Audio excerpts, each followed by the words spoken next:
I hope that our few remaining friends give up on trying to save us. I hope we come up with a fail-safe plot to piss off the dumb few that forgave us.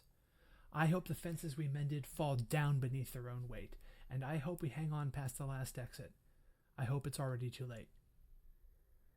Those are the opening lyrics of probably the most famous song by the Mountain Goats, No Children. And this is the podcast, The Mountain Goats Meets Magic the Gathering. What I'm going to do with this show is I'm going to take songs from my absolute favorite band, and I'm going to pull a lyric from them, pull a theme from them, and I'm going to make a commander deck around it. I believe very strongly that Commander should, as a format, really evoke something from inside the person who's making the deck, right? You're trying to tell a story. You're trying to give a feeling. And I can't really think of any band, any music, almost anything that I've encountered that does that like the music of the Mountain Goats. Maybe this is a niche thing. Maybe this is too inside baseball. I have no idea, but I want to give it a shot.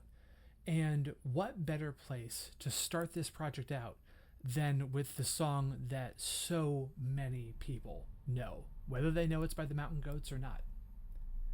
So No Children was released on their 2002 album Tallahassee.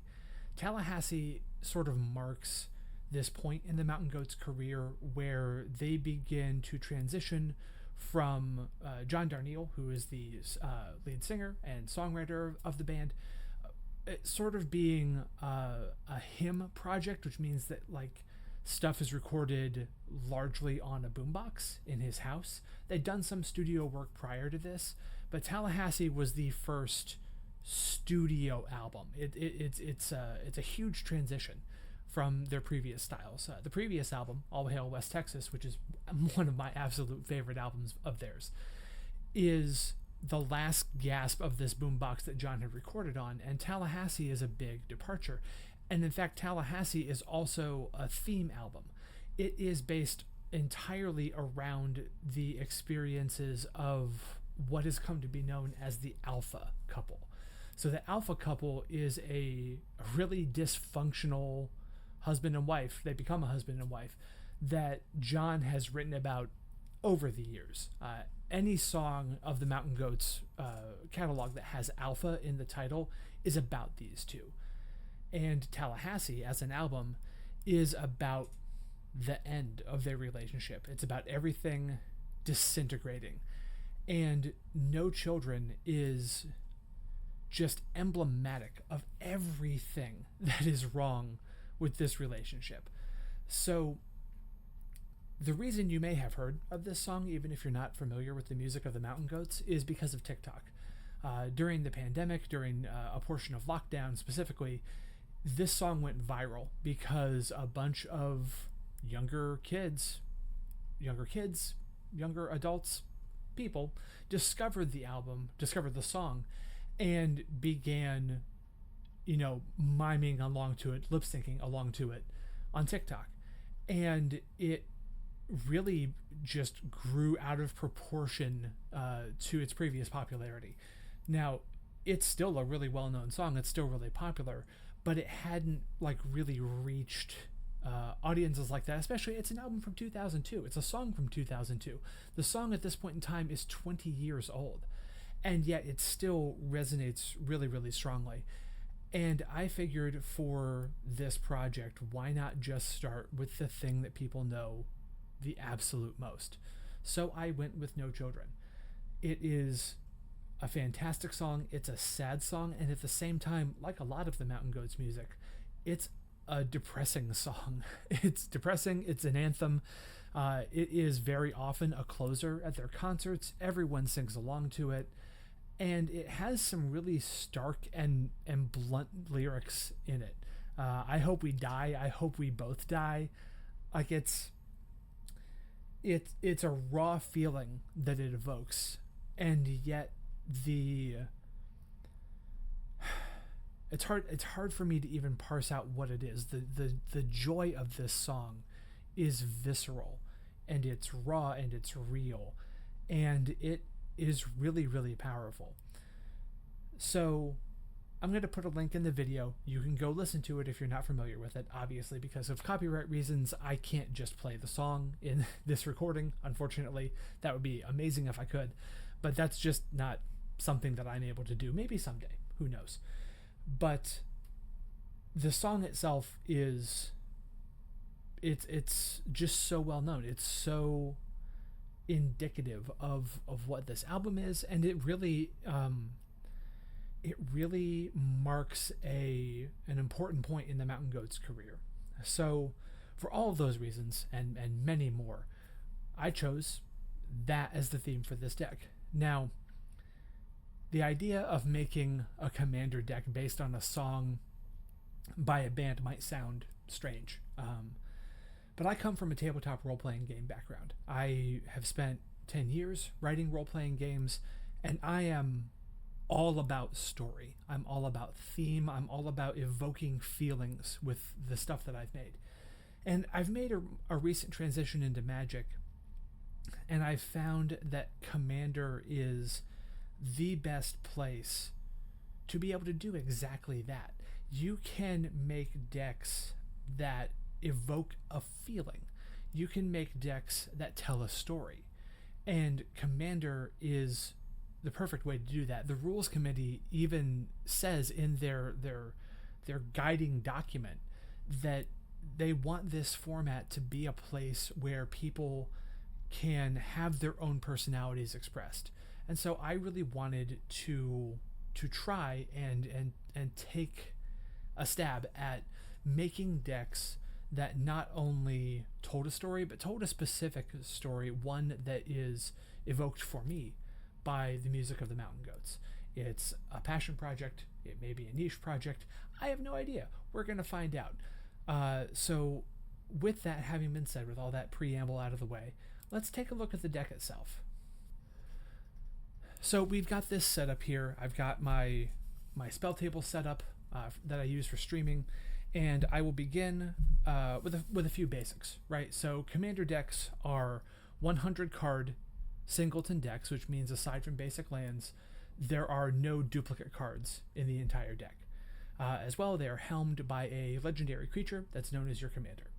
If you're familiar with Magic, these are not strong leaps to make, and you can do some looking up to figure out more about Commander, because this is not a podcast about breaking down the Commander format as a format. I do want to make a few notes. If you are familiar with building Commander decks, then you know that the mana base is extremely important, right? You want to make sure that your deck is able to function and you're able to actually cast the spells that you want. For these decks, I'm doing some things pretty similarly across the board because, with a few exceptions, and there may be some that come up with different songs, the mana base is not really necessarily part of the story. The mana base is a utility that you're going to use to make sure that the deck actually works, and you can use the cards that you have to tell the story that you want to. So I have a relatively straightforward mana base, right? This is a Rakdos deck, so it is red and black. So I have some of like Rakdos Carnarium, and I've got the Temple of Malice, things that provide both colors of mana, Smoldering Marsh, and then I just have mountains and basic swamps, and then I have a whole pile of the usual artifacts that you can expect to find in a Commander deck, right? Commander Sphere, Arcane Signet, we've got Talisman of Indulgence, let's see, Soul Ring, Felwar Stone, right? I want spells to be able to be cast. So those things are going to stay largely the same throughout all of these decks that I do as this series progresses. Now, this is the part that I'm both the most excited about and kind of the most wary of, because with this very first deck, I have already broken the rules of Commander. So this song, No Children, is about the alpha couple, right? It's about a pair of people who are inextricably just tied to each other, and also who are absolutely horrible for one another. They are enablers of the worst sort, and they really just sort of spell each other's own doom. And so I was thinking about how I could express that, and the partner mechanic seemed to be the perfect way to do that. So I am going to start here with Tormod the Desecrator, right? So he is a 4/2 legendary creature zombie wizard, and whenever one or more cards leave your graveyard, create a tap 2/2 black zombie creature token. This is a great starting point because a lot of the themes across the album of Tallahassee and across all of the Alpha Couple songs is things from the past never quite getting resolved, things never having been finished. And so the idea of things from your graveyard, your past, causing more problems for your opponents in the form of zombie creature tokens, it seemed really awesome. A quick caveat with all of this, one of the things that I do when I build most of my decks is I try to build them with the cards that I have. Now, as you can see over my shoulder here, I have a relatively extensive collection, but I don't have everything, obviously. But I wanted to stick with stuff that I have. And the way that I've broken the rules, the reason this would need to be a Rule 0 deck is because for Tormod's partner, I have chosen a card that doesn't actually have partner attached to it for thematic reasons. So the partner for Tormod, and you would have to get your table's approval to be able to run this, is Jaxus the Troublemaker. Again, I wanted to be thematic with all of this. So Jaxus is a 2/3 legendary human warrior. You can tap and pay a red to discard a card, create a token that's a copy of another target creature I control. It gains haste, and when this creature dies, draw a card. Sacrifice it at the beginning of the next end step, activate only as a sorcery, and you can blitz Jaxus for 1 and a red. The reason that this seemed good is because, one, Rakdos, red and black seemed like the perfect color pairing for this song. It is independent in the way that red is independent, and it is self-serving in the way that black is self-serving. It really echoes throughout the entire album of Tallahassee. So I knew I needed a Rakdos pairing to make this work. I looked through the red partners that I both had and that I could see that were available, on Scryfall and that sort of thing, and I didn't really find anything that fit. But Jaxus is like a street fighter. Jaxus is a brawler. And to be honest, there are themes of domestic violence that run through the songs about the Alpha Couple. Specifically, there are a couple of songs on Tallahassee that are about really, really bad fights. We'll just put it that way. And it seemed like this would be a good fit. Now, Jaxus is a very interesting card. Jaxus kind of does the kinds of things that Kiki Jiki does, except that when you... it basically gives blitz to anything that you have on your battlefield already, and you can make a copy of it, and when it dies, you draw a card. So it keeps things recurring, and it piles trouble on top of trouble. Jaxus also isn't so powerful that I couldn't imagine her card having partner.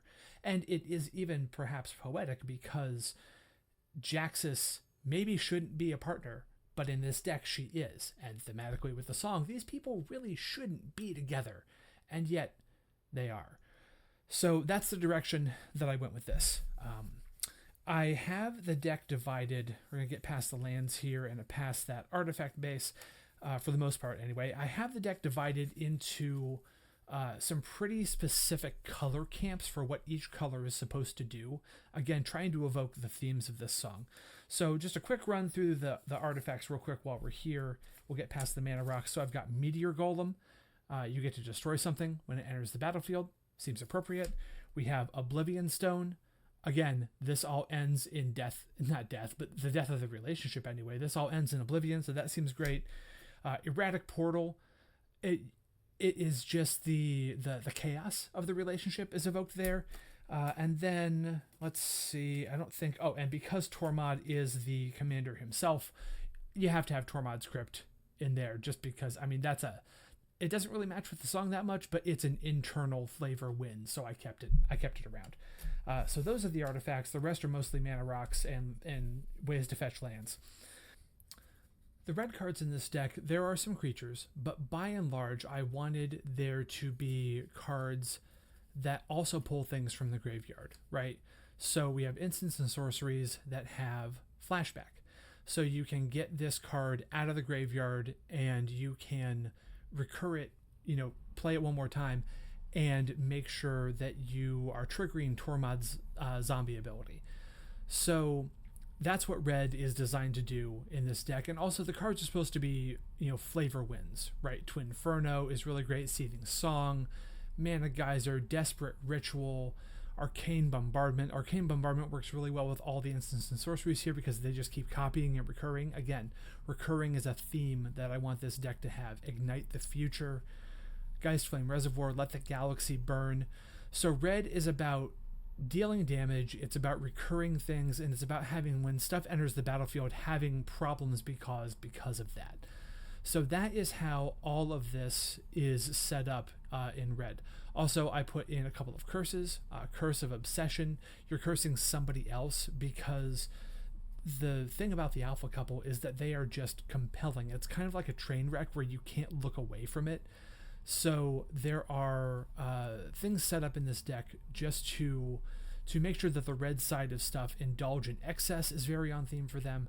You really want to, again, evoke what's going on with sort of the Jaxus side of this relationship, because these people are really, they're intertwined with one another, like they're interlocked. So they each play into each other's absolute and overwhelming weaknesses, or strengths if it's a magic deck. So on the black side, we have a lot more creatures. So we've got Misery Shadow. We have a few instants that you can have, but they're all about graveyard recursion, so waste management. Dread Summons from the Catacombs. Then we have your Doomed Necromancer, Dance Macabre, a Blood-Soaked Champion, Nether Spirit, Necrotic Ooze, about everything in the graveyard just sticking around and being like this massive problem to deal with, because Necrotic Ooze is a lot of fun. It's a really, really fun card. It's also a real pain to keep in mind all the activated abilities that it has, because it's every graveyard. Empty the Catacombs, Death Tyrant, again, pulling things out of the graveyard and making problems all over the place. Persist is in there, Altar of Baal, so you can exile creature control and pull stuff from the graveyard, so you can use the zombie tokens to bring all that stuff back. So yeah, the two sides of this deck are designed to complement each other in the worst way, the same way that the alpha couple complements each other in the worst way. I really wanted the red cards to have that impulsivity, that chaos that's really present in the song. I wanted the black cards to be about these things that are just sort of shambling back from the past, to indicate this relationship just never being able to move forward and eventually just sort of self-destructing. Now, I haven't tested this deck. I hope to on an upcoming stream, but I haven't gotten a chance to play it, so it's entirely possible that it's not working the way I think that it will, but I have a good feeling about this, right?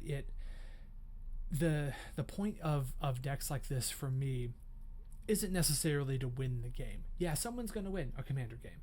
That's absolutely true. But what I want to do is I want this to feel, when someone else plays against this deck, if they're familiar with the song especially, I want them to feel like they're playing against the song No Children. And that may sound really strange, but it's a way that allows me to put together decks around a theme that I find really compelling.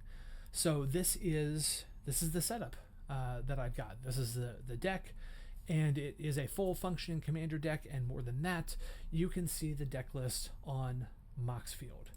So if you check out the link that's down there someplace, I suspect, you'll be able to see the link to Moxfield. It's probably in the comments as well. I'll put it in the show notes for the audio version of this, but you'll be able to check out Moxfield. You'll be able to duplicate this deck if you want to, make tweaks to it if you have any changes or substitutions that you would make, and you'll be able to give this a shot too. Now, this is going to be an ongoing series that I do. I hope to put these decks together whenever I have the time to. We have a baby due in January, so I do not know what things are actually going to look like there with two kids who are under 2. But this has been a really fun project for me, and even if it doesn't go beyond this right here that I've done, I'm really pleased with how this has all come together, because I was able to put this deck together based on my knowledge of commander decks and how they work, and then also just by the feel of what the cards do.